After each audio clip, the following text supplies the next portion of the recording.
Hello friends, welcome to grow with CB. तो आप सभी का स्वागत है आपके अपने चैनल ग्रो विद सीबी पर। आई होप कि आप सभी बढ़िया होंगे और आप सभी की सीरियल प्रिपरेशन अच्छी चल रही होगी। इसी के रिगार्डिंग आज हमारी एसएसटी पेडागोजी की 4th क्लास है। इससे पहले आपकी एसएसटी पेडागोजी की 3 क्लासेस कंप्लीट हो चुकी हैं और इसमें मैं आपको करवा रही हूँ प्रीवियस ईयर क्वेश्चंस। ठीक है, तो पेडागोजी में जो है आपके 20 क्वेश्चन पूछे जाते हैं और एसएसटी में और 40 क्वेश्चन जो बाकी के होते हैं वो आपके कंटेंट के रहते हैं। तो चलिए क्लास को स्टार्ट करते हैं। स्टार्ट करने से पहले रिक्वेस्ट करना चाहूँगी, चैनल पर नए हो चैनल को सब्सक्राइब कर लेना। क्लास अच्छी लगे तो प्लीज़ क्लास को एक लाइक कर देना, बिल्कुल फ्री होता है लाइक करना। ठीक है, आप लोग वीडियो वॉच करके चले जाते हैं बट लाइक नहीं करते हैं। ठीक है, बिल्कुल फ्री होता है, आप लाइक करेंगे तो मुझसे जो है मोटिवेशन मिलेगा आपके लिए वीडियोस क्रिएट करने के लिए, क्लासेस अच्छी लाने के लिए। देखिए सीडीपी पेपर 2 की मैं ऑलमोस्ट सीरीज़ कंप्लीट कर चुकी हूँ। 1-2 क्लास है जो प्रोवाइड कर दूँगी। अगर आप उस सीरीज़ को वॉच करते हैं तो सीडीपी पेपर 2 के साथ साथ आप पेपर 1 में भी अच्छा स्कोर कर सकते हैं। ठीक है, और ईवीएस की न्यू सीरीज स्टार्ट कर दी है। 3 क्लासेस कंप्लीट हो चुकी हैं आज। ठीक है, और आपकी मैथ्स पेपर 2 की सीरीज ऑलमोस्ट कंप्लीट है।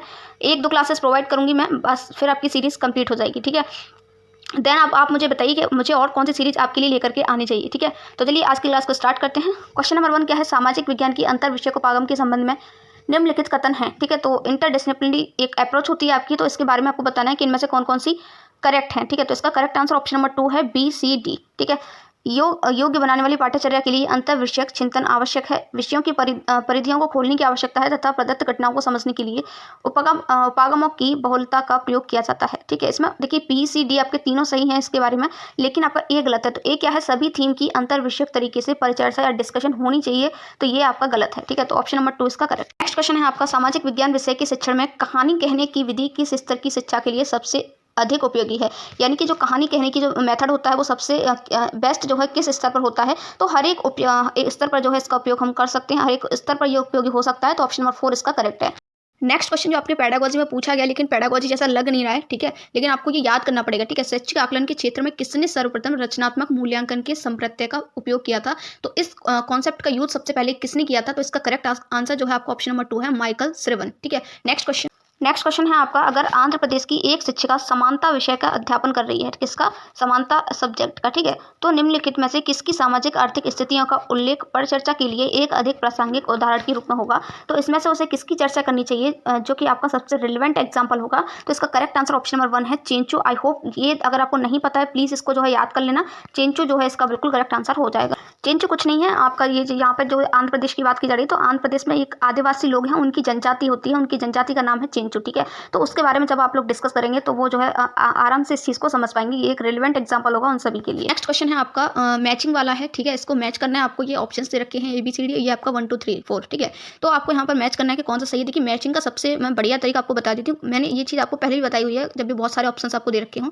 तो अगर आपको 1-2 भी पता है ना तो भी आप अपने आंसर तक पहुँच सकते हैं। ठीक है, तो यहाँ पे देखिए अगर आपको मान लीजिए इसमें से कुछ भी नहीं पता है, मान लीजिए आई थिंक आपने रचनात्मक आकलन तो पढ़ा ही होगा, है ना, योगात्मक आकलन भी पढ़ा होगा, नैदानिक भी पढ़ा होगा, डायग्नोस जिसको हम बोलते हैं। ठीक है, तो देखिए यहाँ पर जो नैदानिक होता है वो क्यों किया जाता है? डायग्नोस, यानी कि डायग्नोस करने के लिए, उनकी प्रॉब्लम समस्याओं को हल करने के लिए। ठीक है, तो ऑप्शन नंबर जो 4 है, बी का 4th करेक्ट हो जाएगा। अगर देखिए बी का 4th करेक्ट हो जाएगा तो बी का 4th ना तो ऑप्शन नंबर 1 में है, ना ही ऑप्शन नंबर 2 में है और ना ही ऑप्शन नंबर 4 में है। बी का 4th ओनली यहाँ पर आपको ऑप्शन नंबर 3 में दिखाई दे रहा है। तो आप अपने आंसर तक पहुंच चुके हैं और आपको किसी भी ऑप्शन को देखने की जरूरत ही नहीं पड़ी। ठीक है, तो इस तरीके से आप अपने आंसर तक पहुंच सकते हैं। ये आपके आंसर तक पहुंचने का सबसे बेस्ट तरीका है। ठीक है, योगात्मक आकलन बाकी आप देख लीजिए। डी का आपका हो जाएगा फर्स्ट, योगात्मक आकलन शिक्षार्थी प्रमाणीकरण, यानी कि आपके लास्ट जो आपका सेशन एंड होता है तब ये सब किया जाता है। ठीक है, रचनात्मक आकलन ऑप्शन नंबर सी, तो इसका करेक्ट आंसर हो जाएगा ऑप्शन नंबर 2, विषय सामग्री में प्रवीणता के लिए किया जाता है। और नियोजन आकलन आपका जो है प्रवेश व्यवहार के आकलन के लिए किया जाता है। तो नियोजन आकलन के बारे में एक क्वेश्चन ऑलरेडी मैं आपको ऐसा ही करवा चुकी हूँ। ठीक है, नेक्स्ट क्वेश्चन देखते हैं अभी। नेक्स्ट है आपका, सांस्कृतिक गतिविधियां सामाजिक विज्ञान के छात्रों को प्रदान करती हैं, यानी कि जो कल्चरल एक्टिविटीज होती हैं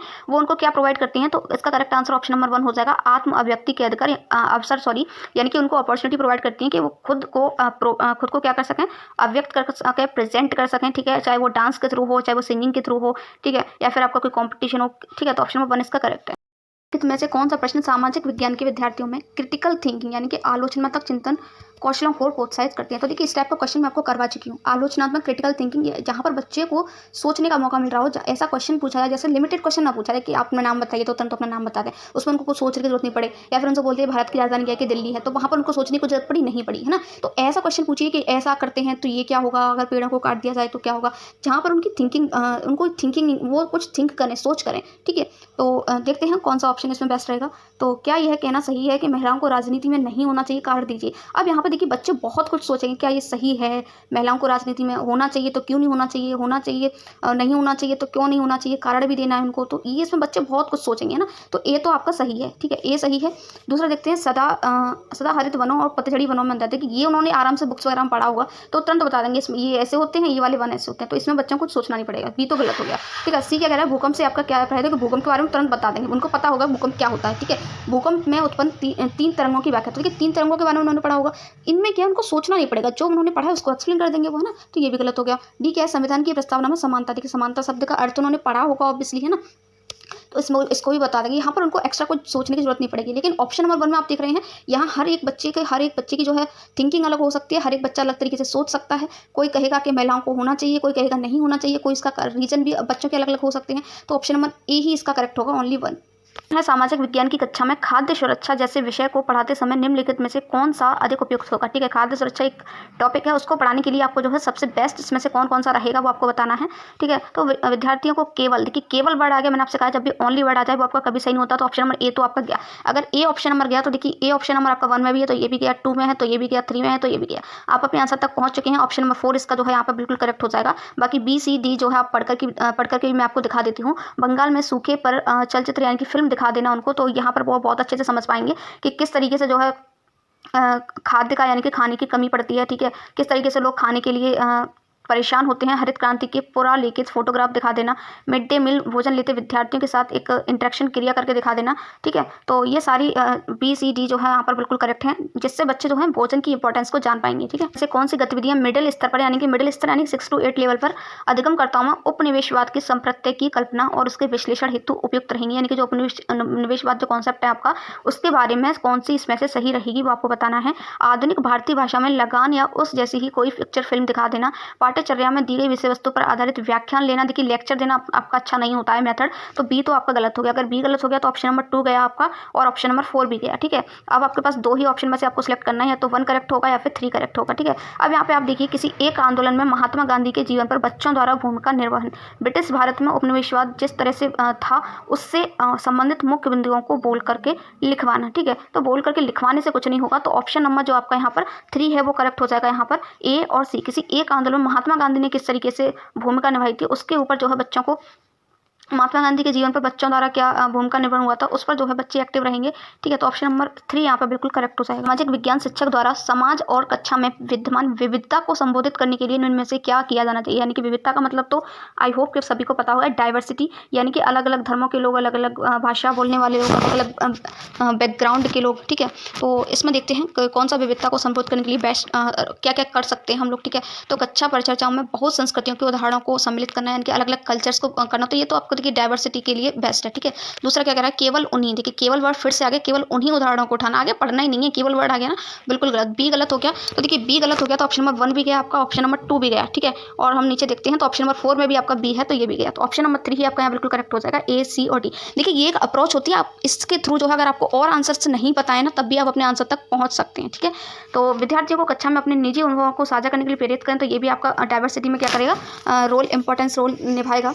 विद्यार्थियों को विविधता की सराहना करना, तो ये भी अप्रिशिएट करेंगे आप डाइवर्सिटी को, ये तो अच्छा है ना। तो ए भी ए सी डी यानी कि ऑप्शन नंबर 3 करेक्ट है। अच्छा, विद्यालयों में सामाजिक विज्ञान शिक्षण के लिए गुणवत्ता वाले शिक्षक तैयार करने के लिए निम्नलिखित सेवा पूर्व या सेवारत प्रशिक्षण कार्यक्रम में किन आयामों का ध्यान रखना चाहिए, यानी कि जो ट्रेनिंग वगैरह होती है टीचर की, तो उसमें जो है किन पहलुओं को जो है, किन आयामों को जो है ध्यान रखना चाहिए, ठीक है। अगर आप जो है एक अच्छा टीचर चाहते हैं सोशल साइंस का, ठीक है, वो आपको बताना है। तो शिक्षा शास्त्र के एकमात्र स्रोत के रूप में पाठ्य पुस्तकों, देखिए एकमात्र आ गया, ओनली यही चीज़, एकमात्र यही चीज़, तो ये तो गलत हो गया, एक गलत हो गया, तो ऑप्शन नंबर 1 आपका यहाँ से गया, ठीक है।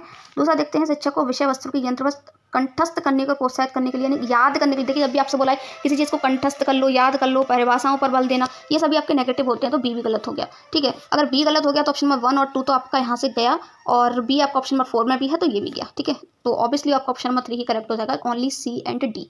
शिक्षक को विभिन्न रणनीति योजना बनाने एवं संसाधनों के संग्रह हेतु अपॉर्चुनिटी प्रोवाइड करनी चाहिए, बिल्कुल सही। सामाजिक विज्ञान के विभिन्न विषयों में शिक्षक पुस्तिका टीचर हैंडबुक का उपयोग करना अनिवार्य बना देना चाहिए, तो ये भी आपका दोनों ही चीज़ें आपकी यहाँ पर अच्छी रहेंगी, ठीक है। तो ऑप्शन नंबर 3 करेक्ट। आपका निम्नलिखित कथनों को पढ़िए, यानी कि कथन और करंट वाला क्वेश्चन है। कथन क्या कह रहा है? माध्यमिक स्तर पर सामाजिक विज्ञान की समग्र समझ अंतः शास्त्रीय उपागम द्वारा संभव है, यानी कि इंटरडिसिप्लिनरी जो आपकी अप्रोच होती है उसके द्वारा संभव है। तो बिल्कुल सही बात कही जा रही है। यहाँ पर बहुत सारे विषयों को इंक्लूड किया जाता है, ठीक है। कारण क्या है? भारत में सामाजिक विज्ञान पाठ्यचर्या मुख्यतः विषयी उपागम द्वारा स्थापित या आयोजित की जाती है। आप मुझे एक बात बताइए कि क्या ये जो कथन हो रहा है क्या इससे रिलेटेड है? क्या ये बिल्कुल भी रिलेटेड नहीं है, ठीक है। यहाँ पर इसके बारे में बात की जाएगी इंटरडिसिप्लिनरी अप्रोच के बारे में, यहाँ पर कुछ और ही बोला जा रहा है, ठीक है। तो ये आपका इससे रिलेटेड नहीं है। कारण सही है लेकिन इससे रिलेटेड नहीं है। तो ऑप्शन नंबर 2 आपका जो है यहाँ पर बिल्कुल करेक्ट हो जाएगा। ए और आर दोनों सही हैं, लेकिन आर ए की सही व्याख्या नहीं करता है। नेक्स्ट है आपका सामाजिक विज्ञान में कुछ शब्दावलियों यानी कि कुछ वर्ड्स वगैरह ऐसे होते हैं उनको और कॉन्सेप्ट्स यानी संकल्पनाओं के संबंध में असहजता की स्थिति में एक शिक्षक से क्या अपेक्षा की जाती है, यानी कि क्या आशा की जाती है, वो आपको बताना है। उसे ऐसे विषयों को कक्षा में नहीं लाना चाहिए, बिल्कुल गलत। उसे ऐसे विषयों के शिक्षण से बचना चाहिए। देखिए नेगेटिव हैं सारे, ठीक है। आपको पॉजिटिव ढूंढना है। तो सभी के गौरव का सम्मान करते हुए उसे संवेदनशीलता के साथ पढ़ाना चाहिए, बिल्कुल सही बात है। अगर आप कोई ऐसा टॉपिक पढ़ाना चाहते हैं कुछ जिसमें कुछ जो है सही तरीके से वर्ड्स नहीं है, या तो उसको जो है सभी के गौरव का, सभी की मान मर्यादा का सम्मान करते हुए आप उसे सेंसिटिविटी के साथ पढ़ाना चाहिए, ठीक है। तो ऑप्शन नंबर 3 इसका करेक्ट है। क्वेश्चन है आपका सामाजिक विज्ञान को एक विषय विशेष के रूप में समझने के संबंध में निम्नलिखित 2 कथनों पर विचार कीजिए। 2 कथन आपको दिए गए हैं तथा सही विकल्प का आपको चयन करना है कि दोनों सही हैं, एक सही है या दोनों ही सही नहीं है, ठीक है। तो पहला कथन क्या कह रहा है? सामाजिक विज्ञान के विशेषों में विशिष्ट पद्धतियां हैं और अंतः अनुशासनिक सीमाओं को सामाजिक परिघटना की बेहतर समझ के लिए संरक्षित करना चाहिए।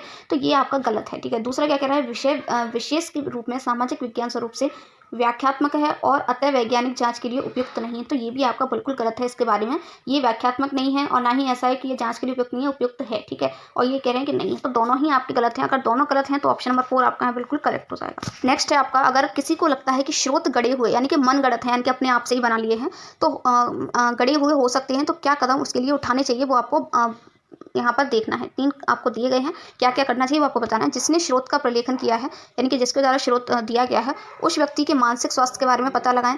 उस सामग्री की पड़ताल कीजिए जिससे स्रोत बनाया गया है, बिल्कुल सही बात है, तभी तो पता चलेगा सही बात। स्रोत को अन्य स्वीकृत स्रोतों के साथ परिपुष्ट किया, यानी कि जो अन्य स्रोत हैं उनके साथ उनको लिंक करके देखना चाहिए। तो तीनों ही यहाँ पर सही लग रहे हैं मुझे। तो ऑप्शन नंबर 3 आपका यहाँ बिल्कुल करेक्ट हो जाएगा। क्वेश्चन है आपका फ्रांस की क्रांति जो है उस विषय पर जो है की जाने वाली परियोजना, ठीक है, यानी कि उस पर जो प्रोजेक्ट है उसके लिए निम्नलिखित में से कौन सा रूब्रिक जो है सबसे बेस्ट रहेगा वो आपको बताना है। तो इसके लिए जो है विश्लेषणात्मक रूब्रिक आपका सबसे बेस्ट रहता है। तो ऑप्शन नंबर 1 आपका यहाँ बिल्कुल करेक्ट हो जाएगा। नेक्स्ट है आपका, निम्नलिखित में से कौन सा प्रश्न सामाजिक विज्ञान के विद्यार्थियों के तथ्यात्मक ज्ञान के आकलन का प्रयास करता है, यानी कि उनको फैक्ट्स की नॉलेज है या नहीं है, या आप कैसे पता करोगे कौन सा क्वेश्चन जो है इनमें से बेस्ट रहेगा उस चीज़ का पता करने के लिए। तो हाल ही में भारतीय संविधान से अनुच्छेद 370 हटा दिया गया है। इस एक्ट के पक्ष और विपक्ष क्या है, ठीक है। मकर रेखा से कर्क रेखा की ओर सूर्य की गति की व्याख्या कीजिए। क्या आप सोचते हैं कि भारत में धर्म के संबंध में स्वतंत्रता का अधिकार सही प्रकार से नियोजित हो पाता है? क्या वह भारत को एक धर्मनिरपेक्ष देश बनाता है, ठीक है। नेक्स्ट क्या है? पृथ्वी को विभिन्न गोलार्धों में कैसे विभाजित किया जाता है?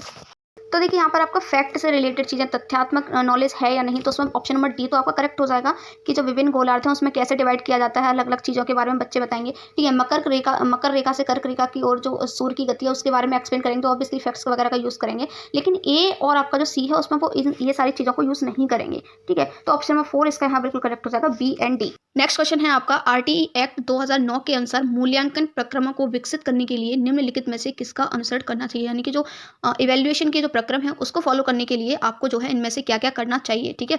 आरटीई एक्ट 2009 के अकॉर्डिंग बताना है। तो आप अगर आंसर्स यहाँ पे देखेंगे तो आपको यहाँ पता चल रहा होगा कि केवल 3 ही आंसर आपके करेक्ट होने वाले हैं। इट मीन्स आपको 4 ऑप्शन दे रखे हैं, एक आपका गलत होने वाला है कोई सा, ठीक है। तो देखते हैं कौन कौन सा आपका सही है। तो बच्चे की ज्ञान क्षमता और प्रतिभा को प्रोन्नत करना, जिसको मोटिवेट करना, ठीक है। तो ये तो आपका सही है, ए सही है। अगर ए सही है तो ऑप्शन नंबर बी तो आपका यहाँ से गया, ठीक है। प्रौद्योगिकी का प्रमाणिक एवं उपयुक्त उपयोग करना, तो देखिए टेक्नोलॉजी का यूज वगैरह ये इसके बारे में नहीं बोला गया है आरटीई एक्ट में। तो ऑप्शन नंबर बी अगर आपका गलत हो गया है तो ऑप्शन नंबर बी आपका देखिए ऑप्शन नंबर 4 में है तो ये भी गया, 1 में है ये भी गया। तो ऑप्शन नंबर 3 आपका करेक्ट हो जाएगा, ओनली ए, सी और डी, ठीक है। यानी कि इसमें ये भी बोला गया कि भय, सदमे और चिंता से मुक्त जो है बच्चों को करना, ठीक है। उनको टेंशन वगैरह ना देना, उन पर जो है डांटना नहीं है, उनको पनिशमेंट नहीं देना है, ये सभी आपने आरटीई एक्ट में पढ़ा होगा। बच्चे को उसके विचार स्वतंत्रता से व्यक्त करने के लिए प्रोत्साहित करना, यानी कि वो खुल करके जो है अपने विचारों को व्यक्त कर सकें, उसके लिए उनको मोटिवेट करना। हमारा लास्ट क्वेश्चन देख लेते हैं, निम्नलिखित प्रश्नों में से कौन से अधिकतम प्रतिफल प्रतिबिंबित हो रहे हैं, यानी कि आपने ये 2 क्वेश्चन बच्चों से पूछे, ठीक है। एक तो ये कि भारत में मसालों के उत्पादन में कौन सा राज्य प्रथम स्थान पर है, दूसरा मसालों के उत्पादन के लिए कौन सी भौगोलिक परिस्थितियां अनुकूल हैं, ठीक है। तो यहाँ पर आप जो है अधिकतम प्रतिफल का मतलब होता है कि आपने जो भी बच्चों ने लर्निंग की है वो आउटकम निकल के आ रहा है या नहीं आ रहा है, किससे आएगा वो आपको बताना है, ठीक है। तो ए है आपका वर्गीकृत कीजिए, विषमता दर्शाइए और तुलना कीजिए। बी है आपका जानकारी और उसके स्रोतों का मूल्यांकन और विश्लेषण करना। सी है आपका बहिर्वेशन करना, घटना और उनके प्रभावों का पूर्वानुमान लगाना, ठीक है। देखिए पूर्वानुमान तो यहाँ यहीं पर आपका गलत हो गया, यहाँ पर कोई हम किसी चीज़ का पूर्वानुमान थोड़ी ना लगा रहे हैं, हम तो पहले से जो हमने लर्निंग कर रखी है उसका देखना चाहते हैं कि कितना बच्चों ने क्या आउटकम उनका निकल के आ रहे हैं। कारण दीजिए और कारण एवं प्रभाव का आकलन कीजिए। तो देखिए आपका यहाँ ऑप्शन नंबर ए सही है, ऑप्शन नंबर डी सही है। बाकी जानकारी और उसके स्रोतों का मूल्यांकन, जानकारी स्रोतों का मूल्यांकन विश्लेषण यहाँ पर क्यों ही करना है, आप मुझे खुद बताइए।